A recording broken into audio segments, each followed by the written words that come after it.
Neurosurgery म्हणजे काय हे तुम्हाला माहीत आहे का? किंवा मेंदूच्या शस्त्रक्रिया कशा केल्या जातात ह्याच्याविषयी तुम्हाला काही माहिती आहे का? पाठीच्या दुखण्यावर कोणकोणत्या शस्त्रक्रिया होतात हे तुम्हाला माहिती आहे का? किंवा अन्युरिझम म्हणजे काय? अन्युरिझमसाठी काय उपचार केले जातात? तर ह्याच्याविषयी तुमची काही माहिती आहे का?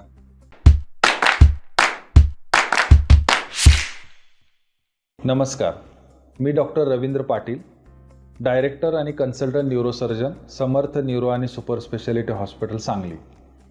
समर्थ हॉस्पिटल हे सांगली मिरज परिसरातील पहिलं 100 बेडचं सुपर स्पेशालिटी हॉस्पिटल आहे, जे पूर्णपणे मेंदू आणि मणक्याचे विकार आणि त्याचबरोबर गंभीर अपघात असणाऱ्या रुग्णावर उपचार करण्यासाठी सदैव तत्पर आहे. न्यूरोसर्जरीचे प्रकार हे अगदी मेंदूपासून पाठीच्या कण्यापर्यंत असतात. न्यूरोसर्जरी हा एक वैद्यकीय शास्त्राचा अत्यंत महत्त्वाचा आणि गुंतागुंतीचा विभाग आहे. या शस्त्रक्रियेमध्ये मेंदू, पाठीचा कणा आणि मज्जातंतू यांच्या विविध आजारावर उपचार केले जातात. न्यूरोसर्जरीचे अनेक प्रकार आहेत आणि ते त्या आजारावर अवलंबून असतात. आता मेंदूची किंवा मणक्याची जी काही भागांची नावे आहेत तर ही बऱ्यापैकी गुंतागुंतीची आहेत आणि त्यामुळे अनेक ठिकाणी हा इंग्रजी नावांचा वापर केला जातो.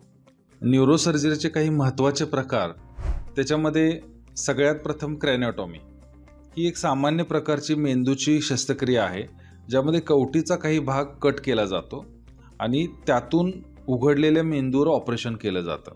आता क्रॅनिओटॉमी ही शस्त्रक्रिया बहुतांश वेळा ट्यूमर काढण्यासाठी किंवा रक्तस्राव काढण्यासाठी किंवा मेंदूचे जे इतर रोग आहेत त्यांच्या निदान आणि उपचार ह्यासाठी केली जाते.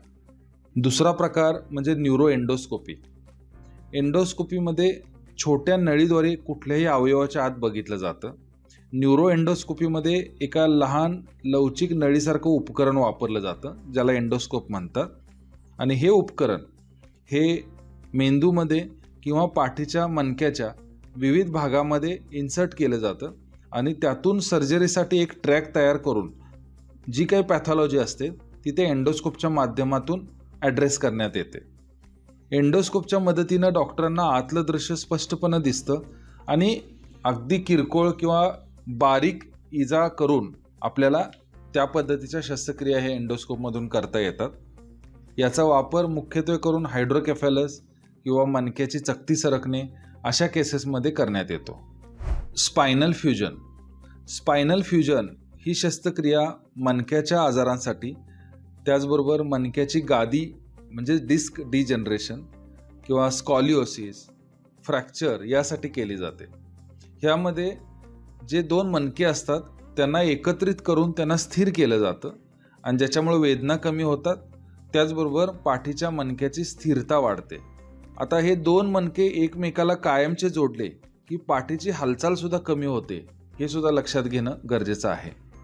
मायक्रोडिस्केक्टॉमी. मायक्रोडिस्केक्टॉमी ही शस्त्रक्रिया पाठीच्या कण्याच्या डिस्क समस्यासाठी वापरली जाते. डिस्क म्हणजे इंटरव्हर्टिब्रल डिस्क, जी दोन मणक्यामध्ये असणारी एक चकती असते.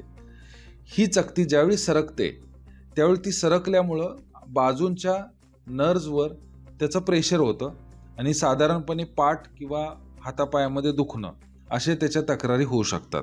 अशा हर्निएटेड डिस्कच्या उपचारासाठी मायक्रोडिस्केक्टॉमी ही शस्त्रक्रिया केली जाते, ज्याच्यामध्ये लहान इन्सिजन घेऊन थोडंच ओपन करून तो डिस्कचा जेवढा काही भाग सरकलेला आहे तेवढा काढला जातो आणि त्याच्यामुळं जी नर्व आहे त्याच्यावरचं प्रेशर कमी केलं जातं आणि रुग्णाचं दुखणं कमी होतं. अन्युरिझम क्लिपिंग. जेव्हा मेंदूच्या रक्तवाहिनीचा एखादा भाग फुगतो आणि त्याला तिथं वीकनेस तयार होते, त्याला अन्युरिझम म्हणतात. हा फुगलेला भाग फुटण्याची शक्यता असते. बऱ्याच वेळा रुग्ण रक्तस्राव झाल्यानंतर डोकेदुखीमुळे प्रेझेंट होतात, पण बऱ्याच वेळा रक्तस्राव होण्याच्या अगोदर सुद्धा अन्युरिझममुळे सिव्हिअर डोकेदुखी होत असते. तर अशा डोकेदुखी असणाऱ्या रुग्णांनी अन्युरिझमसाठी किंवा ह्या आजाराच्या निदानासाठी न्यूरोसर्जनला दाखवणं खूप आवश्यक असतं. अन्युरिझमचं निदान झाल्यानंतर त्याला 2 प्रकारे उपचार करता येतात. त्याच्यामध्ये कॉईल घालून किंवा त्याला क्लिप लावून उपचार करतात. अन्युरिझम क्लिपिंग ही शस्त्रक्रिया त्या रक्तवाहिनीच्या फुगलेल्या भागावर केली जाते, जिथं त्या फुगलेल्या भागावर धातूची म्हणजेच टायटॅनियमची क्लिप लावून रक्तप्रवाह थांबवला जातो. मेंदूच्या शस्त्रक्रियेमध्ये ट्रॅक्टोग्राफी हे एक आधुनिक तंत्रज्ञान वापरलं जातं की ज्याच्यामध्ये मेंदूच्या तंतूचा अभ्यास केला जातो आणि हे MRIच्या मदतीने केलं जातं. आता ह्या मेंदूच्या विविध भागातील ट्रॅक्ट्स म्हणजेच तंतूंचा कसा मार्ग आहे हे पाहून मेंदूचा जो आजार आहे तो ॲड्रेस केला जातो की ज्याच्यामुळं मेंदूची शस्त्रक्रिया ही अधिकाधिक सुरक्षित केली जाते. डीप ब्रेन स्टिम्युलेशन ही जी न्यूरोसर्जरी आहे ती पार्किन्सन रोग किंवा एपिलेप्सी किंवा OCD ह्यासारख्या रोगावर उपचार करण्यासाठी वापरली जाते. या प्रक्रियेमध्ये मेंदूच्या विशिष्ट भागामध्ये इलेक्ट्रोड्स बसवले जातात आणि त्याला एक बाह्य उपकरण जोडलं जातं जे विद्युत प्रवाह देऊन तो जो भाग आहे मेंदूचा तर त्या भागाचं जे काही क्रिया आहे त्याच्यावर नियंत्रण ठेवते. ग्लायोमा हा एक प्रकारचा मेंदूचा ट्यूमर आहे की जो शस्त्रक्रिया करून काढला जातो. ही शस्त्रक्रिया खूपच गुंतागुंतीची असते कारण हा ट्यूमर काढत असताना मेंदूच्या कार्यक्षमतेला कुठेही बाधा होऊ नये ह्याकडे लक्ष प्रामुख्याने द्यावं लागतं. लॅमिनेक्टॉमी ही शस्त्रक्रिया ही पाठीच्या कणाच्या ताणामुळे होणारी वेदना कमी करण्यासाठी केली जाते. ह्याच्यामध्ये जो काही स्पाईनचा पार्ट आहे मागच्या बाजूचा ज्याला आपण लॅमिना म्हणतो तर तो आणि त्याच्या आतमध्ये असणारे लिगामेंट ह्याच्यामुळं मज्जारज्जू किंवा चेतातंतू ह्याच्यावर दाब पडला जातो आणि रुग्णाला खूप वेदना होत असतात. तर ह्याच्यासाठी आपल्याला ही शस्त्रक्रिया करावी लागते.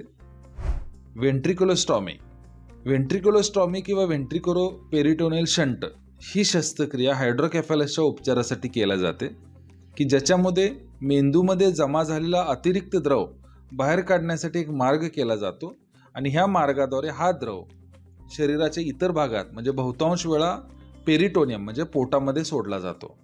न्यूरोसर्जरी म्हणजेच मेंदू आणि मणक्याची शस्त्रक्रिया हे आता एक खूप विशाल क्षेत्र आहे आणि आता गेल्या काही वर्षांमध्ये ह्या क्षेत्रामध्ये झालेली प्रगती ही दैदिप्यमान आहे.